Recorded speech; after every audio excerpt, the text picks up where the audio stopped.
Olá, bom dia, boa tarde ou boa noite. Como a nossa transmissão começa durante o dia do dia 16, 16 do 11, isso mesmo, do dia 16 do 11 de 2023, é lógico que eu vou dar primeiramente bom dia para todos vocês, pois boa tarde e, obviamente, boa noite. Sou Tatiane Corda e esse é o nosso Ponto de Vista, jornal e podcast. E mais uma vez eu estou aqui com vocês para compartilhar notícias, informações do que acontece em nossa região, no nosso país e também no mundo todo. O ideal é que a gente conheça todos os pontos de vista e, através deles, a gente possa formar o nosso próprio. Então, a gente vai começar com as notícias de hoje, regionais, e eu já quero ir direto porque está na boca do povo, né? Que é o clima. Gente, que calor é esse? Quase ninguém está aguentando. Essa onda de calor está muito quente, está incomodando muitas pessoas. Então, hoje eu trouxe aqui algumas informações a respeito desse calor, se vai melhorar, se vai piorar, se vem chuva por aí. Só quero adiantar para vocês que essa não é a última onda de calor. Infelizmente, virão outras a seguir, também virão chuvas, tempestades, então tem muita coisa pela frente.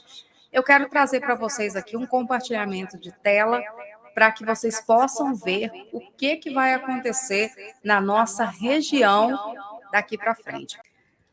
Então tá aqui, gente, o Instituto Nacional de Meteorologia, nossa região aqui de Conselheiro Lafayette. A gente tem sim alguns alertas sérios. E esse alerta, ele foi iniciado no dia 15 de 11 de 2023, ou seja, ontem. Vai acontecer bastante chuva. Pelo que está falando por aqui, a gente vai ter chuva entre 20 e 30 milímetros, podendo chegar até 50 milímetros por dia. Olha só que complicado, ou seja, vem chuva por aí, viu? Vão ter ventos intensos entre 40 a 60 quilômetros por hora e queda de granizo.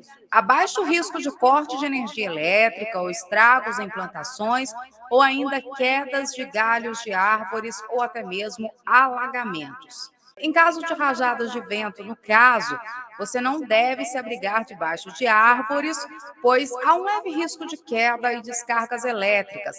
Também é preciso que você não estacione o seu veículo próximo a alguma torre de transmissão ou placa de propaganda. Evite também usar aparelhos eletrônicos ligados à tomada. Então, se você estiver aí querendo muito usar o celular, mas estiver na hora daquela tempestade, é melhor você evitar. Na verdade, em qualquer situação, é melhor você evitar. Mas agora, eu peguei um aqui especial para a nossa cidade de Conselheiro Lafayette, que eu também estou compartilhando com vocês. Então, a nossa previsão para amanhã, aliás, a nossa previsão para hoje, né? No caso aqui, a nossa previsão para hoje, dia 16 do 11, na parte da manhã, agora de manhãzinha, se você estiver ouvindo, né, a gente vendo, né, esse jornal, você deve perceber que tem algumas nuvens no céu. Os ventos estão fracos, mas à tarde, muito mais nuvens, vão aumentar as nuvens e podem ocorrer pancadas de chuva e trovoadas isoladas. Então, vem aí chuva, sim, vem bastante chuva para a nossa região. Você pode ver o mapinha aqui. Tem chuva, tem tempo nublado, mas também tem esse calor que você pode perceber aqui, toda essa área aqui de Minas Gerais tem bastante calor, gente. Então tá aqui, ó, Minas Gerais tem bastante nuvem, bastante chuva e bastante calor para vocês aí. Ou seja, a gente precisa se preparar. Lembrando que a região de Barbacena também já emitiu um alerta para hoje. No caso, como esse jornal ele só sai no dia 16 do 11, para hoje acontecer fortes chuvas em Barbacena e com bastante chance de granizo também. Então, para quem mora em Barbacena, tomar bastante cuidado. E para quem mora em Conselheiro Lafayette, à tarde é muito grande o risco de chuvas, mas a gente não tem nenhuma previsão de granizo por aqui, não. A gente continua aqui com as nossas notícias nacionais. Nós temos aí lançamento, pois é, gente, para a galera que gosta bastante aí dos filmes, né?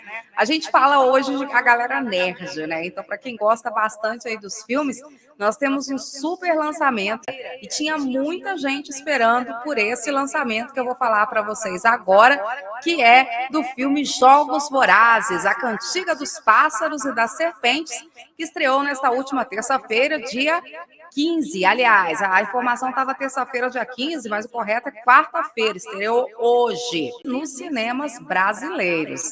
Ambientado 64 anos antes dos fatos mostrados lá no primeiro filme Jogos Vorazes, de 2012, a nova trama mostra a infância e a juventude de Coriolanus Snow, é nome, né? Também será uma grata surpresa conhecer um pouco mais do lado doce e humano de Snow e entender a sua trajetória que o tornou tão amargo, né? E saber aí por que esse homem ficou do jeito que ele ficou no filme que muita gente acompanhou, naquela trilogia, né, que a gente acompanhou, eu por acaso acompanhei, dos Jogos Vorazes, entender aí o porquê que ele ficou daquele jeito. Mas eu já vou adiantar que você precisa garantir a sua pipoquinha, porque o filme tem nada mais, nada menos do que 2 horas e meia. Ou seja, é um filme bem longo, mas tinha uma galera esperando por esse filme, gente. E deve que vai valer a pena assistir. E você, vai assistir? Já está preparado para ver Jogos Vorazes, o novo filme? E a gente continua falando aí das notícias nacionais. Eu quero falar um pouquinho para vocês sobre a questão dos repatriados. Pessoal que chegou lá de Gaza, né, que estava na faixa de Gaza e chegou aqui no Brasil e estão vendo o que vai ser feito aí com essas pessoas e parece que tem mais gente querendo vir para o Brasil. No caso, o chanceler Mauro Vieira, ele deve discutir aí com o presidente da República, o presidente Lula, do PT, nessa quinta-feira, dia 16, a elaboração de uma nova lista de brasileiros e parentes brasileiros aí próximos que querem também deixar a faixa de Gaza em meio aos conflitos entre Israel e Hamas. De acordo com os integrantes da área diplomática do governo, até o momento, pelo menos 60 pessoas já demonstraram o interesse em serem repatriados. Ou seja, o governo vai ficar aí analisando o que vai ser feito aí com essas pessoas que também querem vir para o Brasil, também querem ser repatriadas. Tem uma outra notícia a respeito do que vai ser feito aí com as pessoas que já foram algumas divididas em alguns locais do Brasil. Cada grupo, no caso, está em um local do Brasil. Porém, mais pessoas querem sair daquele lugar. Ou seja, na verdade, as pessoas não querem ficar numa zona de guerra, ainda mais no lugar que está sendo mais afetado. Isso aí é uma realidade. Então, as pessoas, principalmente que não são de lá, que têm uma oportunidade de irem para os seus países de origem, elas com certeza vão preferir isso. Porém, essas pessoas têm os seus parentes, muitas são casadas com palestinos, no caso, ou vice-versa, e elas não querem deixar os parentes para trás. Então, é uma questão diplomática complicada.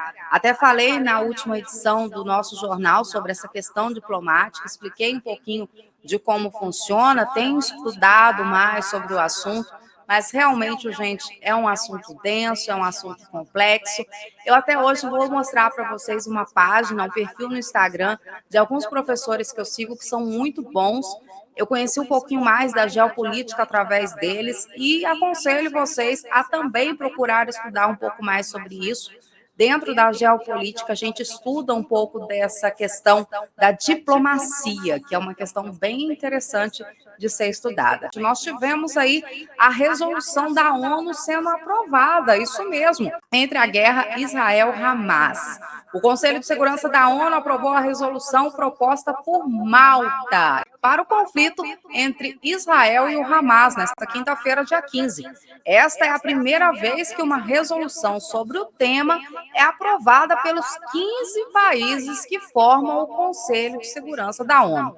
A resolução ela pede a implementação de pausas e corredores humanitários urgentes e também que eles sejam prolongados em toda a faixa de Gaza por um número aí suficiente de dias, para que a ajuda humanitária de emergência possa ser prestada à população civil e por agências especializadas da ONU, como a Cruz Vermelha Internacional e outras agências imparciais que possam aí estar fazendo essa parte de ajuda humanitária, porque são muitas agências Outra questão aí do texto que pede a liberação dos reféns que estão em poder do Hamas.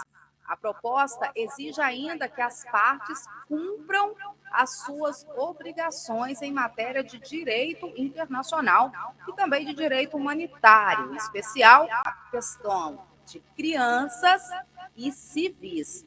Essa informação a gente tirou do site, o próprio site da ONU, tá? Mas tem todos os jornais, CNN, G1, todos os jornais aí do Brasil, do mundo, a gente já tem aí essa informação. Eu tive aí algumas informações por fontes, né? Agora à noite, agora são 23 horas e 42 minutos, o horário que eu estou gravando esse jornal, de que Israel não aceitou a proposta. Lembrando que uma coisa que muitas pessoas têm dúvida, se estas propostas elas são obrigatoriamente ter aí que aceitar estas propostas. Não. O país obrigatoriamente ele não precisa aceitar estas propostas, nem um lado nem o outro, tá? Às vezes eu fico me perguntando, né, para que a ONU serve? Eu tenho essas dúvidas, ainda tenho que estudar mais sobre isso. Gostaria que você pudesse compartilhar a sua opinião sobre isso, porque eu tenho muitas dúvidas. Quanto mais eu estudo, mais dúvidas eu tenho. Essa questão geopolítica a respeito aí da ONU, né? Que ela tem as propostas de paz, aquela coisa toda. Mas quando a gente vai estudar mais profundamente, principalmente nessa questão de guerra, nem para todo mundo funciona igual, né? A gente tem aí mais de 192 países no mundo, não temos somente 2 ou 4 ou 5 países em guerra, ao contrário, a gente pega a própria África, onde existe vários focos de guerra. Nós temos aí grandes guerras no momento, até porque são guerras que têm um grande interesse político, a verdade seja dita. Eu sempre digo que nesse jornal eu não vou falar só a notícia, eu vou falar uma opinião embasada em argumento. E essas grandes guerras que eu digo são as guerras entre Rússia e Ucrânia, e agora Israel-Hamas, Israel-Palestina. A gente tem que falar isso porque é a população da Palestina que também está aí sofrendo essas questões, essa retaliação. Isso aí é uma questão de argumento, tá, gente, que eu estou colocando para vocês em vista mundial da ONU, porque se já foi falado que um lado, né, o outro, eu ainda não tenho informações, mas eu tive informações que eu vou mostrar para vocês de que Israel ainda não aceitou essa proposta. É uma proposta justa. O Brasil também foi a favor dessa proposta, né, votou a favor. Houveram 2 abstenções. Graças a Deus, Rússia e Estados Unidos, que sempre tem aí os problemas deles, né, as tretas que eles têm, mas parece que eles também se aceitaram, de certa forma aceitaram. Mas se o outro lado não aceitar, a verdade é que não adianta nada. São coisas que não vão adiantar. Voltando à questão aí de Israel, já que hoje eu falei que eu quero focar um pouquinho mais, até porque a gente tem uma reportagem especial sobre essa questão, para que vocês possam entender um pouco mais da questão histórica, da questão política, para formar aí o ponto de vista de vocês. Então, nós temos aqui o perfil que eu falei que eu ia compartilhar com vocês. Primeiro eu tenho que compartilhar, né? Vocês não vão saber nem o que está acontecendo por aqui. Então, eu vou compartilhar com vocês agora o perfil do Instagram que eu sigo, é um perfil feito por professores, doutores, que é o Geopolítica Hoje. Eu estou compartilhando esse perfil, já entrei em contato com eles através do e-mail, pedi que eles deixassem que eu compartilhasse um pouco do conteúdo deles. Eu acho que é um conteúdo muito rico, é um conteúdo bem bacana, bem embasado em coisas sérias. Então, eu acho interessante que vocês também possam ver. Eu não tenho muito como aumentar aqui essa tela, tá? Mas se vocês conseguirem ver um pouquinho desse perfil, é @geopolítica hoje. A gente vai sair um pouquinho da questão né, que eu falei, eu vou voltar a falar sobre essa questão Israel-Palestina, mas agora eu quero falar de algo que pode aí envolver o Brasil, gente, que é a questão geopolítica e o peso decisivo nas eleições argentinas. A gente não pode esquecer dos nossos irmãos. Falei também na nossa última edição do jornal sobre essa questão da eleição na Argentina, já está no segundo turno. E segundo o Geopolítica hoje, o Milley, né, que apoia o imperialismo britânico, é isso mesmo. E eles dizem assim: isso que a campanha de Sérgio Massa está tentando indicar na propaganda do segundo turno. O segundo turno das eleições na Argentina ocorrerá no domingo, dia 19/11. E os candidatos Sérgio Massa e Javier Milei participam agora das últimas atividades de campanha. Um tema geopolítico importantíssimo que ganhou destaque no último debate da TV é a Guerra das Malvinas. A gente tem até aqui, né, eles colocaram um videozinho, né, com uma crítica da campanha de Massa em relação às falas de Milei sobre o tema. Se você não sabe sobre a questão das Malvinas, gente, procura saber. Eu vi vários vídeos, eu li um pouco a respeito da questão das Malvinas, que é uma disputa, né, entre a Inglaterra e também a Argentina. E é um lugar muito rico. Mas o pessoal que mora nas Malvinas não tem interesse nenhum em ser argentino. A verdade é essa. Eu vi vídeo diretamente de lá, vi reportagem com as pessoas que moram lá, e eles realmente não querem. Mas para a Argentina, ter aí esse controle das Malvinas é muito importante. É importantíssimo, até porque lá realmente tem bala na agulha. E Javier Milei declarou sua admiração pela ex-premier britânica Margaret Thatcher. Ele chamou ela de Dama de Ferro. No entanto, Thatcher é considerada uma das grandes responsáveis pela derrota argentina na Guerra das Malvinas, que é um tema muito sensível no país. Você já deve ter ouvido falar. Se você não ouviu, procure estudar sobre o tema, que ele é muito interessante. E essa é uma das questões mais unificadoras entre os argentinos, que costumam aí superar barreiras entre esquerda e direita. A própria Constituição da Argentina afirma soberania sobre esse território que é controlado pelos britânicos. La nación argentina ratifica su legítima imprescindível soberania sobre as Ilhas Malvinas. Eu vou ler em português, desculpa, comecei a ler em espanhol. Então, a nação argentina, ela ratifica a sua legítima e imprescritível soberania sobre as Ilhas Malvinas. Diz o texto que é constitucional. Parece que é a única coisa aí que os dois têm em comum, que é essa questão aí das Malvinas. Mas quando a gente lê mais sobre o assunto, então essa é a página deles, a gente fica pensando, vale a pena então ficar com as Malvinas, mas será que a gente vem com uma outra briga pesada por aí, gente? Argentina e Inglaterra. Viu como tudo no fundo tem um quê político? Tem. Tudo no fundo tem um quezinho político. Agora o problema é quem contra quem. Vamos voltar aqui um pouquinho a falar sobre a questão de Israel e agora olhando a questão dos pontos de vista. Lembrando que a gente sempre ouve todos os lados, tenta ler um pouquinho da notícia daqui, a notícia de lá, a notícia de cá. Então, o New York Times, a gente deu uma idinha lá no New York Times, o jornal, ele disse que Israel está realizando um ataque ao hospital em Gaza.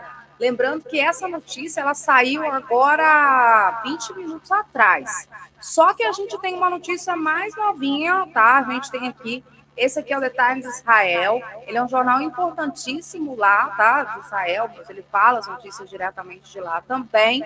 Então, segundo esse Rios aqui que a gente tem, tá, segundo uma notícia deles, essa notícia ela foi dada há 12 horas, houve aí algumas manifestações. Eu vou ler para vocês aí, no caso o texto está em português, talvez está um pouco pequeno para vocês poderem ver, então eu vou compartilhar a tela. Quem não conseguir ler, eu vou ler para vocês aí o que está acontecendo. Vamos lá? Ao The Times Israel. Quem veio e por quê? Comunidades judaicas radicalmente diversificadas unem-se brevemente no comício de Si Israel. Muitas opiniões diferentes, motivações, pensamentos sobre Israel, maneiras de ser judeu, uniram-se na multidão de 290 mil pessoas no National Mall na terça-feira. Aí tá, hein, gente? Então tem aqui a fotinha para vocês. Tá vendo aqui, ó, pró-Israel, anti-Hamas, pró-Peace, anti-Bibi. Eu ainda não consegui entender o anti-Bibi, não. Isso aí eu estou meio na dúvida do que é. Quem souber pode colocar para mim nos comentários. Sei que pró-Peace, né, eles estão a favor da paz, anti-Hamas, pró-Israel. Agora o anti-Bibi, eu fiquei realmente em dúvida. Então a gente acabou de ver aí essa página, que é uma página, né, de Israel. E agora eu vou levar vocês para uma outra página, tá? Eu vou levar vocês para uma outra página agora, que eu também sigo, que eu gosto de saber de todas as notícias, que é um jornal importante no mundo inteiro, também passa na CNN, a G1, em geral, o próprio New York Times compartilham informações, que é o Al Jazeera, ele é um dos maiores jornais que tem no Oriente Médio. Então, eu peguei essa informação aqui, é bom que ela tenha uma imagem, que eu vou compartilhar com vocês agora, tá, gente? É uma imagem diretamente da faixa de Gaza.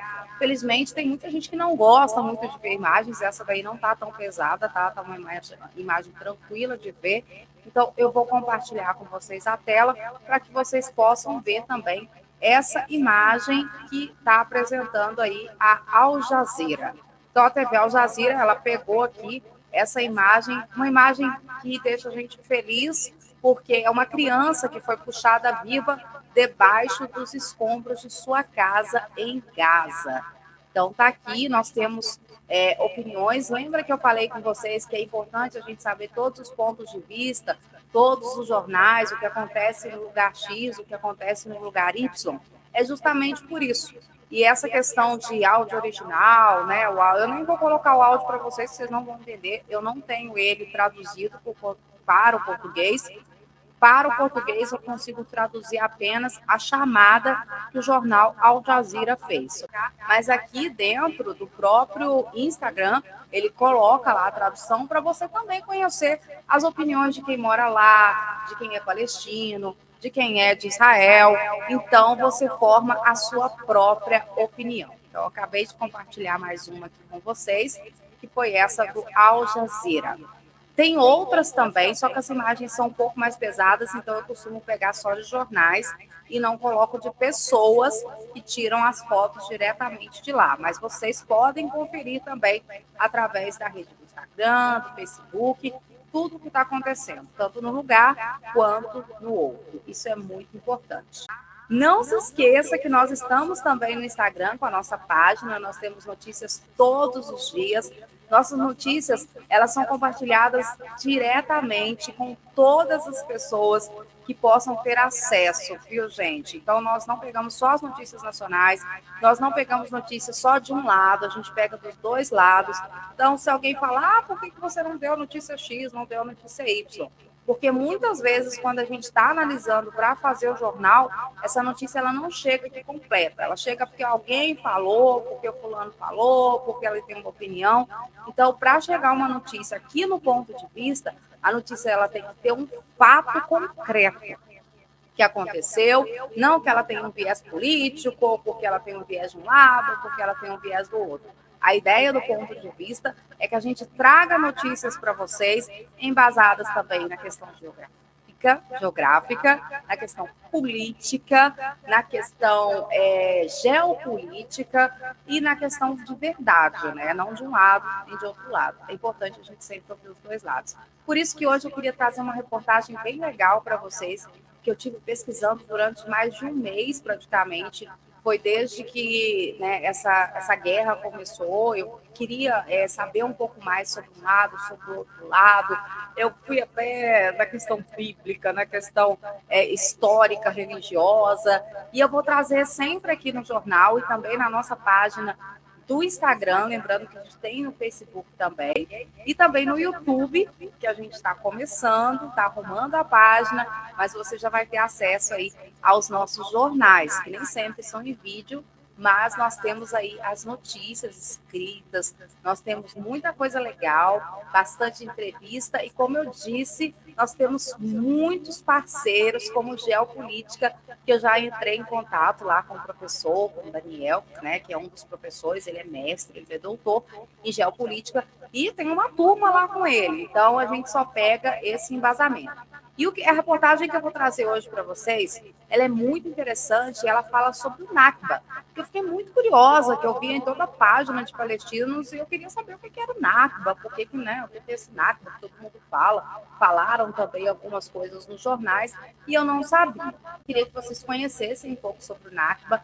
A reportagem que eu peguei para colocar aqui é de uma historiadora, hoje também ela trabalha com a questão da psicanálise, ela é psicanalista, historiadora e jornalista.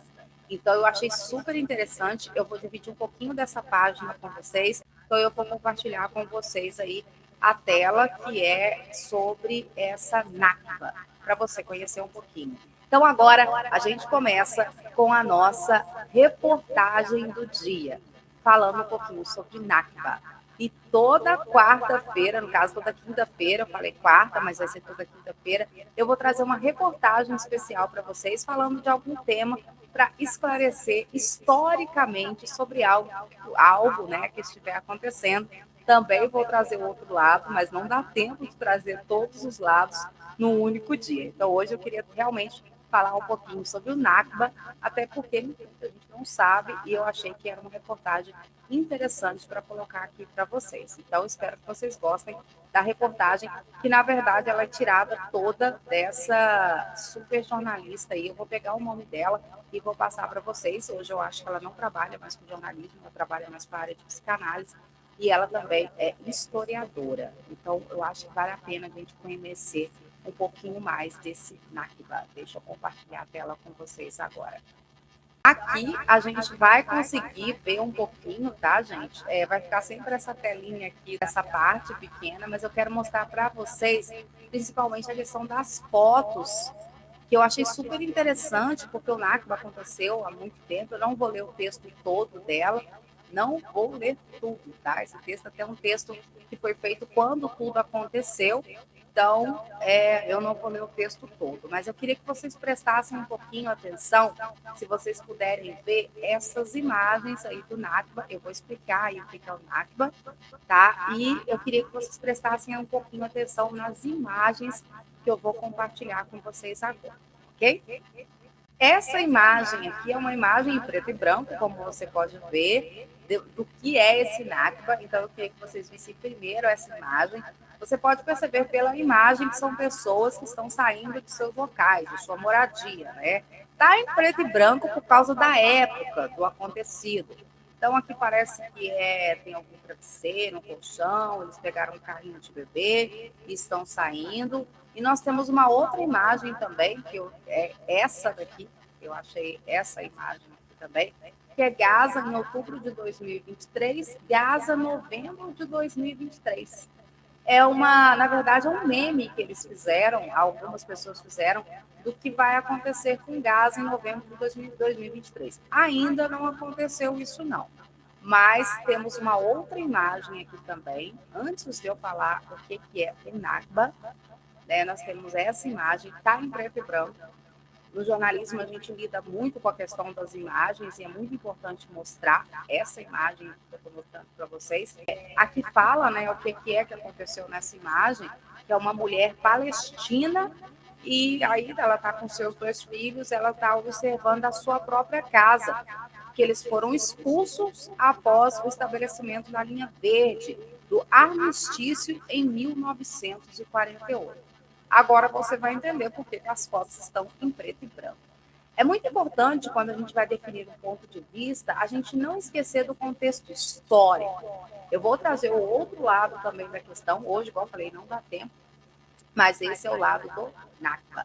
Então, em 1948, né, quando aconteceu aí a instituição do Estado de Israel, aconteceu também essa questão. Então, eles mostram aí, tem essa outra imagem, que eu achei uma imagem bem impactante. Segundo a legenda, diz que crianças palestinas aqui estavam numa escola, numa agência de refugiados da ONU, em 1950. A ONU atendia 35 mil crianças refugiadas em 93 escolas. Aqui cita também a fonte do qual foi tirada, você mesmo pode buscar essa fonte. Ou seja, quando a gente fala um jornalismo que a gente quer mostrar, a gente precisa mostrar fotos, precisa mostrar fontes. Então, tinha aqui essa escola de refugiados. Eu vou trazer uma reportagem para vocês explicando, mas eu vou pegar do próprio Geopolítica, que é um outro contato que eu estou entrando, não é esse que eu mostrei para vocês, é um outro que eu sigo, que é muito interessante, onde ele explica essa questão do que é os refugiados. Mas aqui vocês podem ver nessa imagem que aconteceu aí nessa época, né? Tinha bastante refugiados. Aqui a gente também tem uma outra coisa interessante, que é um mapa, né, de como ficou naquela época essa questão aí da divisão de Israel e também a questão da Palestina. Não vou fazer toda a leitura do site, tá, gente? Porque não é o que me interessa agora. Mas eu quero falar aí para vocês o que é.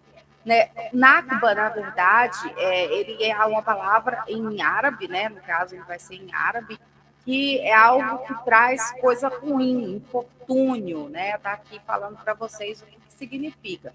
Que provoca um infortúnio, que é prejudicial, tem uma palavra que eu nem gosto de falar, que se encontra em oposição, contrário.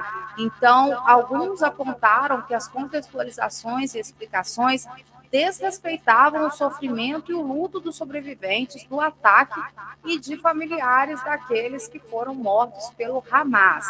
Então, por isso que vocês ouviram algumas vezes durante o dia 7, que infelizmente ocorreram aqueles atos horríveis atos terroristas aí feitos pelo Hamas, mas vocês acabaram ouvindo essa palavra, Nakba. Peraí, mas o que é o Nakba? Algumas pessoas prestaram atenção e outras pessoas não prestaram atenção. Então, para quem prestou atenção e não sabe o que é aí, né, o Nakba, pois é, esse aí é quase um nome que não pode ser dito lá na parte, né, judaica, não pode ser em Israel, é um nome que eles não aceitam muito que falam do grande Nakba. Mas para os palestinos, isso é algo que não pode ser esquecido. Então, de jeito nenhum pode ser esquecido. Acontece que meia hora depois da oração do meio-dia de sexta-feira, que é um dia sagrado para os muçulmanos, lembrando aí que todos os muçulmanos, na sexta-feira, para eles, é um dia sagrado, gente. Então, no dia 28/10/1948, segundo relatos que estão escritos aqui, ouviu o som de tiros no lado oeste de uma aldeia. Ou seja, naquela época onde chegaram, né, para criar lá o Estado de Israel, não estava totalmente vazio, não. Existiam várias aldeias, existiam pessoas que moravam ali. E, segundo relatos, observou uma tropa com cerca de 20 carros blindados aproximando-se pela estrada. Depois veio uma outra tropa por outra estrada e mais veículos blindados, né, que foram se aproximando da direção. A vila possuía apenas 20 guardas que foram posicionados do lado oeste da aldeia.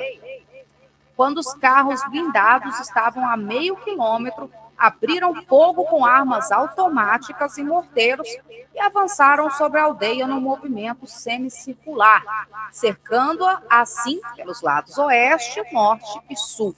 Uma parte dos carros blindados entrou com armas automáticas em punho. As tropas judaicas, segundo o site, saltaram dos carros blindados e espalharam-se pelas ruas da aldeia, disparando promiscuamente contra tudo o que viam. Segundo os aldeões, eles começaram a fugir, enquanto os mais velhos se abrigavam na mesquita e outros numa caverna próxima chamada Irak el-Zaq. O tiroteio continuou por cerca de 1 hora. Aí vem a foto, né? Com cerca. Eu sempre falo, gente, uma imagem fala mais do que 1000 palavras. Cabe aqui fazer um parênteses. As forças políticas e militares que planejaram e executaram a Nakba identificavam-se como sionistas de esquerda. Eles vinham do sionismo trabalhista. Tá aí um outro nome que a gente ouve muito falar, né? Depois que a gente tem ouvido essas notícias sobre a guerra, que é o sionismo. É uma outra coisa que eu peço que vocês busquem saber o que é. Eu também não conhecia essa palavra, não tinha a mínima ideia do que significava. Ainda estou buscando aprender mais sobre isso, porque realmente é complicado. E olha só, tem tanta gente política, né? Que quando a gente coloca a política no meio, porque tudo tem política, tudo está envolvido na política. Aqui no Brasil mesmo, tão longe da guerra, que nós somos aí ou de ultra-direita, ou de ultra-esquerda, ou de direita, ou de esquerda, ou de centro.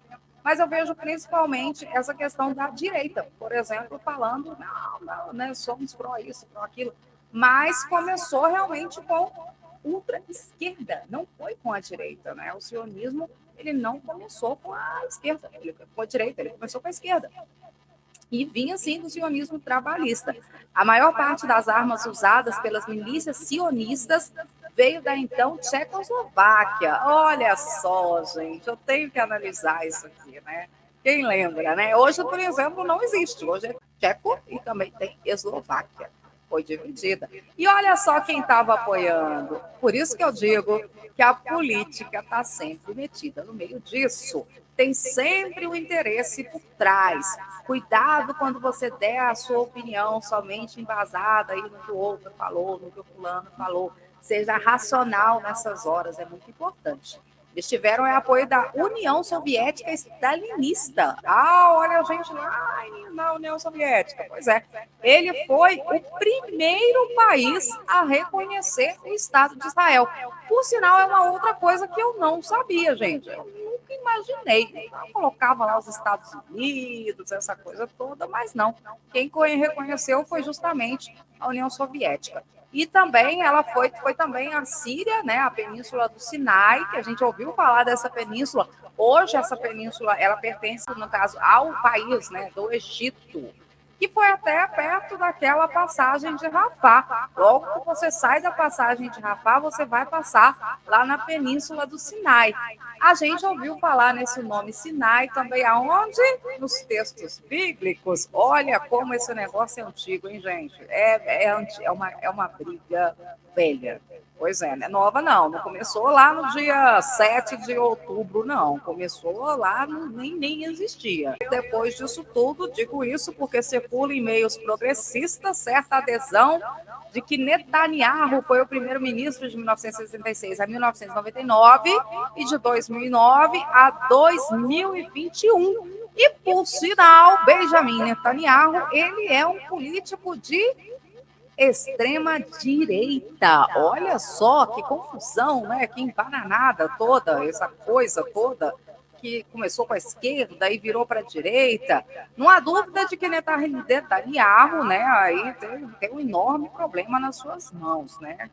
Gente, a questão do Nakba, ela não tem como ser falada sem mostrar isso aí. Aqui, na verdade, nesses textos, eles mostram a questão não do que foi, eles mostram a opinião de quem estava lá, sobre ativistas, o que aconteceu, e até ativistas israelenses, como Ava Keller, que faleceu nos anos 90, em 2020, após uma luta pelos direitos humanos contra essa ocupação sionista. Ela se alistou à milícia Haganah e participou da tomada de Acre em 1948. Ou seja, tem aí muita gente. Só falando que esse texto é da Daphne Mello, ela é psicanalista, tradutora, já foi jornalista.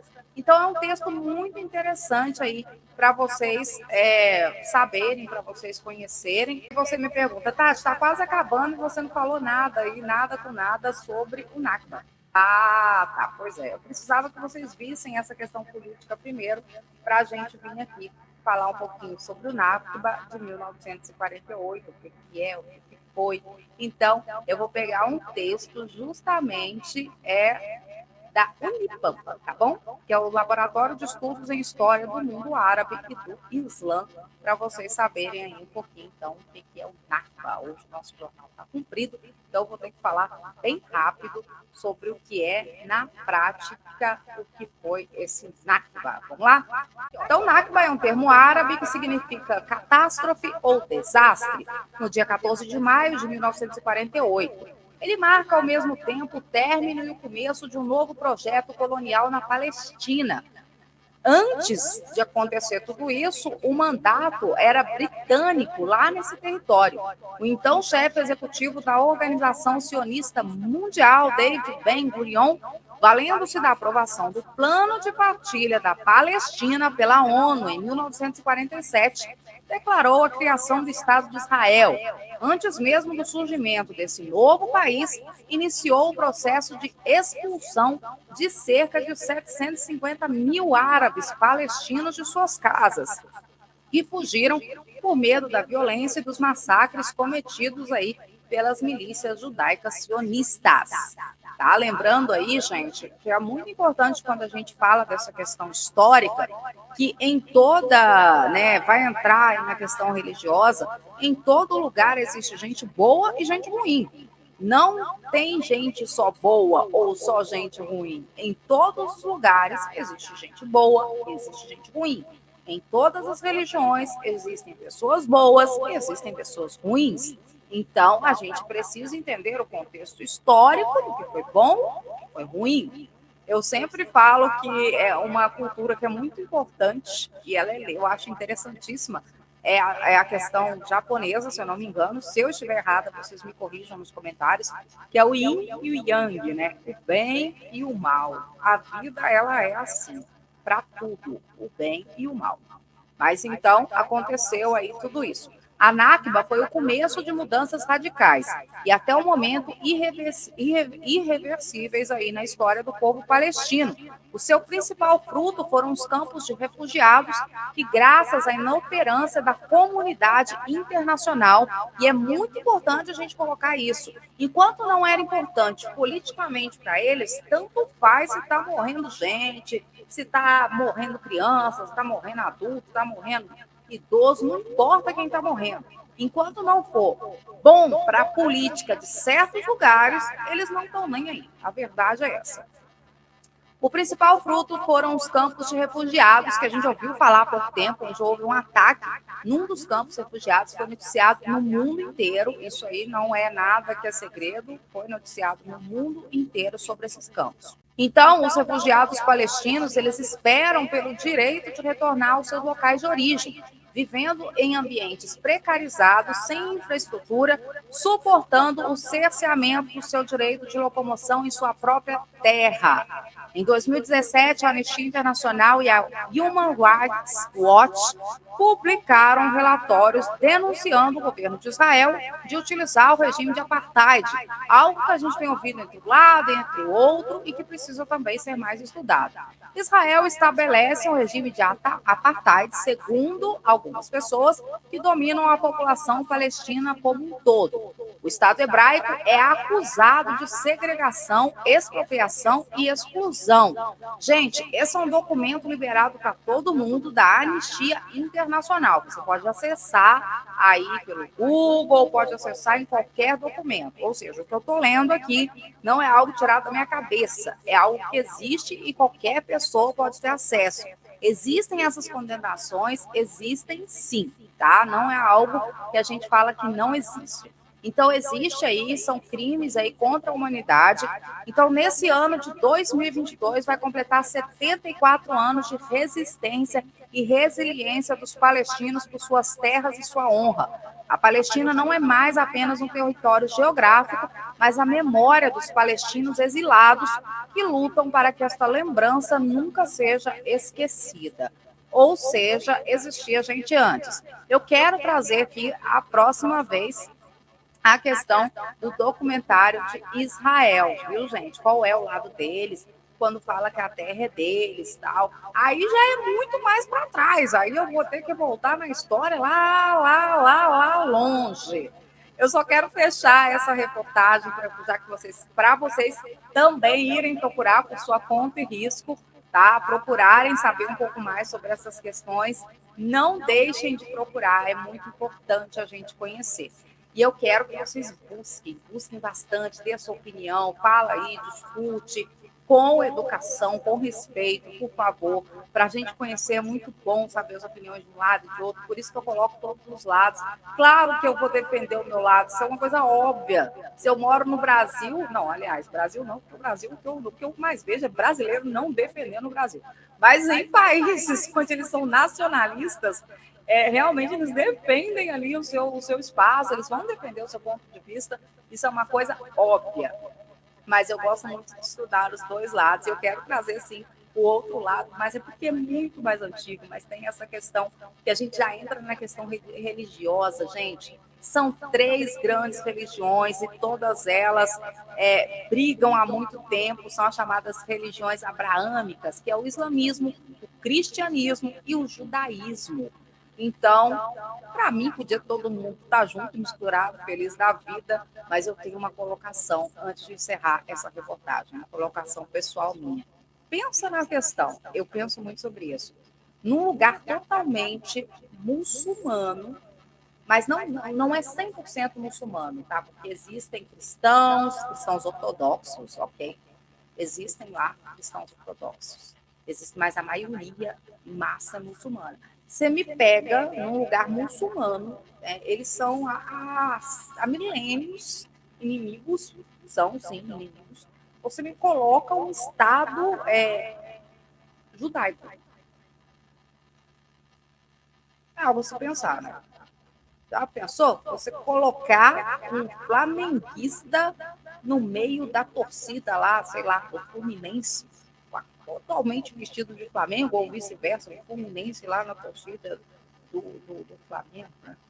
É uma coisa que a gente pode pensar. Será que dá certo?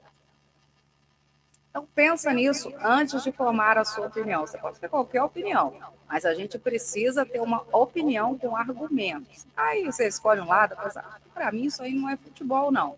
É uma questão que envolve vidas. Vidas de um lado, vidas de outro. Então, não é nada que você tem que pôr só lá o seu lado religioso ou político. É algo que você tem que pensar. Existem vidas envolvidas nesse caso. Então, eu vou me aprofundar para conhecer essa história, que não começou no dia 7 de outubro, ok? Essa história começou há muito tempo. E a gente tem que pensar em vidas de um lado, vidas de outro lado, pensar o que foi, o que aconteceu. Então, é isso que eu queria trazer com essa reportagem. Vou deixar os links para vocês, tá? Vou deixar também todas as páginas que a gente falou, todas as informações. Agradecer as pessoas que deixaram eu usar os links delas. E gratidão a vocês, muito obrigada por ter deixado eu usar o link, a fonte de vocês, para passar essas informações para frente. Até o nosso próximo jornal e podcast Ponto de Vista. Lembrando que a gente não acaba por aqui. Só os vídeos que, por enquanto, são 2 vezes na semana, que é na segunda-feira e na quinta-feira, para você conferir as notícias. Quando eu puder, a gente volta mais vezes. Lembrando que sou Tatiane Coda e esse foi o nosso Ponto de Vista. Qual é o seu?